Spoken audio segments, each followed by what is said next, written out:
चमकपुर गांव में गोपाल नाम का एक लड़का रहता था।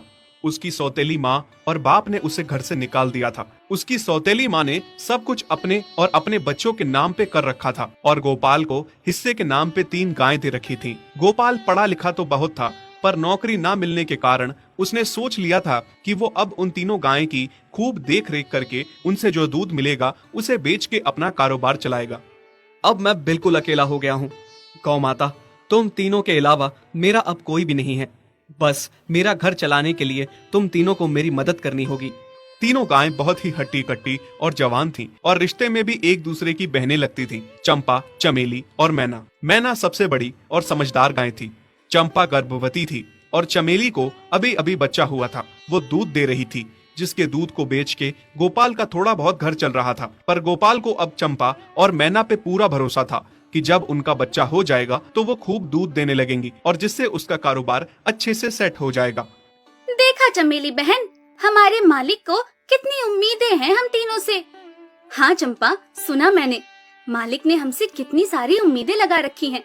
और उम्मीद रखे भी क्यों ना, कितना समय खर्च करते हैं मालिक हम पे और कितनी सेवा करते हैं हमारी, कितना खिलाते पिलाते हैं हमें। और फिर हम मालिक की उम्मीदों पे खरा ना उतरेंगी तो धिक्कार है हमारी जिंदगी पर। सही कह रही हो बहन तुम। चलो हम तो मालिक के लिए कुछ ना कुछ कर ही लेंगे। तुमने बच्चा दे दिया है, दूध भी दे रही हो, मैं भी गर्भवती हूँ। थोड़े दिनों में मैं भी बच्चे को जन्म दे दूंगी, फिर दूध भी देने लगूंगी। लेकिन इस मैना दीदी को देखो, हम दोनों से बड़ी हैं, एक बार भी बच्चा ना दे पाई आज तक। क्या इसका फर्ज नहीं बनता मालिक के लिए कुछ?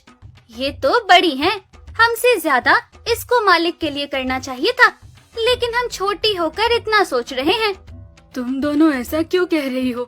क्या गलत कह रहे हैं हम? सही तो कह रहे हैं। कितने सालों से बांझ पड़ी हो तुम। ऐसा कैसे कह सकती हो तुम? बच्चा देना ना देना मेरे हाथ में थोड़ी ना है। मैं भी तो माँ बनना चाहती हूँ ना। मैं भी चाहती हूँ कि दूध दूं और मालिक को मेरे दूध से कुछ फायदा हो। अरे तुम क्या बच्चा दोगी जो इतने सालों से नहीं दे पाई? तुम ये ख्वाब लेना बंद करो कि तुम बच्चा दोगी और तुम्हारे दूध से मालिक को कोई फायदा होगा। दोनों छोटी बहनें बड़ी बहन मैना की बेबसी का मजाक उड़ाती हैं और उस पे हंसती हैं। इस बात से मैना बहुत दुखी होती है और रोती है कि उसी की बहनें उसको दिलासा देने की बजाय उसे ताने मार रही हैं, उसका मजाक उड़ा रही हैं। फिर एक दिन गोपाल का पड़ोसी उससे कहता है, अरे गोपाल, तुम्हारी 2 गायें तो ठीक है, एक गाय का क्या है? उससे तुम्हें कोई फायदा नहीं है, बेच क्यों नहीं देते उसे? अरे नहीं नहीं भाई साहब, बेचना क्यों उसे? अभी बच्चा नहीं दे रही तो क्या पता कल वो बच्चा दे दे। कोई भी काम जल्दबाजी में नहीं करना चाहिए।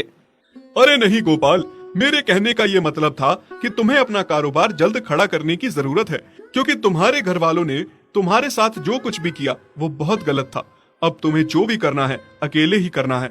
आगे शादी भी तो करनी है तुम्हें, उसके लिए भी खूब पैसा कमाना पड़ेगा। जब तुम्हारी सारी गायें दूध देंगी तभी तो कारोबार अच्छा चलेगा ना।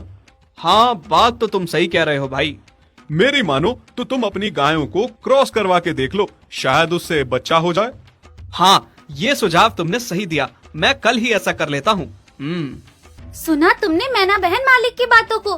कितना परेशान है मालिक तुम्हारी वजह से, पर तुम्हें तो कोई बात कह ही नहीं सकते।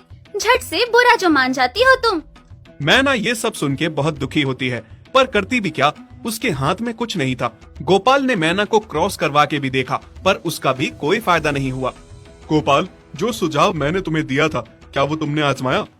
हाँ भाई, वो भी करके देख लिया, पर उसका भी कोई असर ना हुआ। ये गाय किसी काम की नहीं है गोपाल, मेरी मानो तो इसे बेच दो। मैं सोच रहा हूँ एक बार फिर से क्रॉस करवा के देखता हूँ, शायद कोई बात बन जाए। देख लो, पर मुझे नहीं लगता। देखा, इन लोगों को भी पता चल गया, तुम बच्चा नहीं दे सकती, तुम बांझ ही रहोगी। सही कह रही हो तुम दीदी, इतने जतन करने के बाद भी बच्चा नहीं हो रहा तो अब क्या होगा? गोपाल मैना को एक बार फिर से क्रॉस करवा लेता है। दोनों बहनें चंपा और चमेली मैना के बांझपन का मजाक उड़ाती हैं और उस पे खूब हंसती हैं। फिर एक दिन मैना चमेली के बच्चे के साथ खेल रही थी कि तभी चंपा देख लेती है। हाँ देख तो चमेली दीदी, ये मैना दीदी तेरे बच्चे के साथ क्या कर रही है? मुझे समझ में नहीं आ रहा, तू इस बांझ के साथ अपने बच्चे को कैसे छोड़ सकती है? जब मेरा बच्चा आ जाएगा मैं